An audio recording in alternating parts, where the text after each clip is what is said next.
Okay, so BC equals what? Well, let's go through the steps. Okay, you got 1/2 rho V squared, BC squared equals rho GY. Okay, well, let's multiply both sides by 2, because that, you know, we want to isolate the V sub C. So,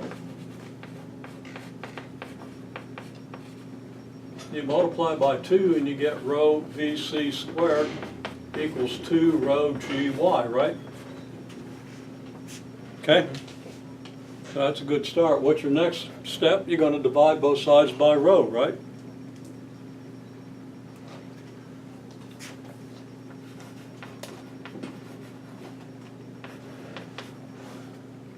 And you get V sub C squared equals 2GY. Okay, now nobody actually has the right solution, but so you're very close. Huh? Well, Wait a second. let's say that x squared equals 25. What's x? Plus or minus. Not necessarily. What'd you say? Plus, Say plus 9? plus or minus. Yeah, I knew she said plus or minus. But it sounded like plus 9. I knew what you'd said. But, you know, with my hearing and being too ignorant to put my hearing aids in this morning, I'll do that shortly. But I'm hearing people okay, for the most part.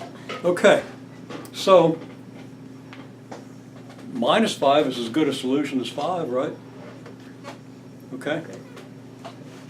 Anybody ever say that V has to be positive? No. Well, in Bernoulli's equation, it doesn't hurt to make that assumption. But to be careful about solving the equations,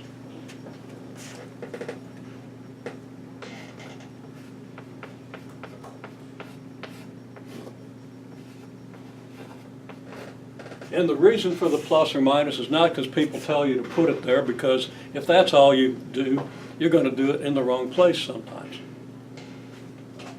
It just goes back to the fact that the solution to x squared equals 25, it could be plus 5 or minus 5, right? So if you got numbers here, you could have a plus or minus, okay? Now,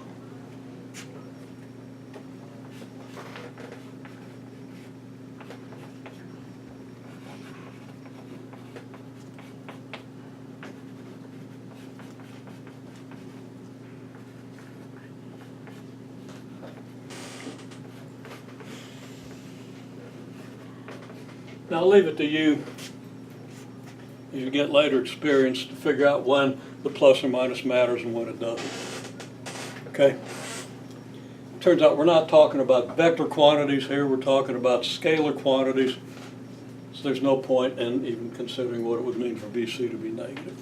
Might mean it's in the opposite direction. That's what it means if they're vector quantities. But it doesn't matter what direction this thing is in, that's how fast the water's going, right? Okay? And that is your V exit. Okay? I'll just write down V exit.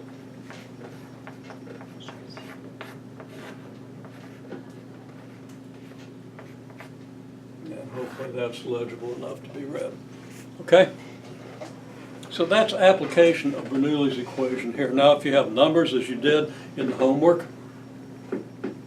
you can use those numbers to get these quantities, right? And you can start with Bernoulli's equation and ask yourself, between this point and this point, what changes? And you're always best, if you can, to choose 2 points at which only one thing changes. I mean, only at which one thing stays the same, so that you only have 2 changing quantities. You can't always do that, but if you can, it just makes the thinking easier. Just comparing 2 quantities at a time. So, you know, we could have gone directly from here to here. Okay? Could have said, okay, well, between A and C, the pressure doesn't change, does it? So, 1/2 rho V squared and rho GH have equal and opposite changes, and we can just do everything we did here in one step. Okay? And there's no reason not to do that, except I wanted to illustrate this, and also because it tells you more information. Tells you what the pressure is here.